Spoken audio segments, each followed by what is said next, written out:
તો મિત્રો જય દ્વારકાધીશ।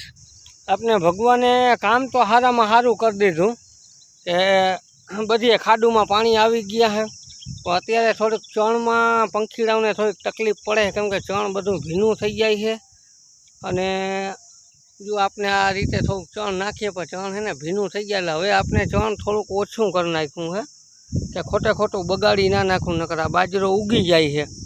તો જોવા મારી પાછળ સામે ખાડું ચિકાર બધીએ થઈ ગઈ એટલે હવે ઝાડવાને આપણે કોઈ જાતને પાણી પાવાનું રહ્યું જ નહીં। હવે જો આ નવરા વધીને 15 મિનિટનું કામ રહ્યું।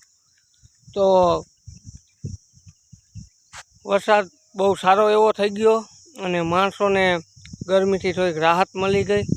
અને હવે આજે આપણે આ ઓટાનું ઢાંકણાનું ખાસ કરીને કરાવવાનું છે કેમ કે આજે જો ભૂંડણા આવેલા હતા ને તે હેરાન થોડાક બાચકાઓને કરી નાખ્યા છે।